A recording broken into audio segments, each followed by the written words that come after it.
మీ MLA సాబ్ కూడా పోయిండు రాజేంద్ర నగర్ ఆయన డెవలప్మెంట్ ఎవరో డెవలప్మెంట్ కోసం పోయినావు వస్తాయి అన్ని బయటకు వస్తాయి భయపడకురి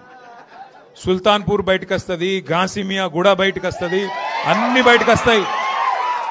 ఎవరికి ఏం తెలియకుంటే ఏం లేవు అందరికి అన్ని తెలుసు ప్రభుత్వం మళ్ళా 2 ఏళ్లలో వస్తుంది ఎవరోళ్ళని ఏం చేయాలనో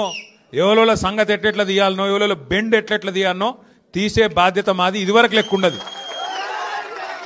ఎవల డెవలప్మెంట్ కోసం పోయినావు ఏమిటికి పోయినావు ఏం ఆశించిపోయినావు ఏం కథలు పడుతున్నావు ఫైమ్ గాడు ఏం చేస్తుండో ఎవడేం చేస్తుండో అన్నిరికే అందరి జాతకాలు తెలుసు ఎవడెవడేం చేస్తుండో మాకు కూడా ఎరికే టైం వస్తుంది అన్నిటికీ టైం వస్తుంది ఇగో నేనేమంటున్నా అంటే ఒక్కరోజుకే గింత ఎగిరిత పడితే ఎట్లా ఒక్కరోజుకి ఒక్కసారి గవర్నమెంట్ రాగానే అడిమారి గుడి దెబ్బల గింత ఆగమవుతారు సుత్తం పైన దేవుడు ఉన్నాడు కింద ప్రజలు ఉన్నారు మీరు తలుసుకుంటే ఎంత పెద్ద పోటుగాడైనా ఎక్కడికి పోవాలన్నా గాడికే పోతాడు ఇవాళ రాష్ట్రం మొత్తం ఒకటే ఉన్నది అందరి ఆలోచన కేసీఆర్ గారు తిరిగి ముఖ్యమంత్రి కావాల్సిందే తెలంగాణ మళ్ళీ పట్టాలు ఎక్కాల్సిందే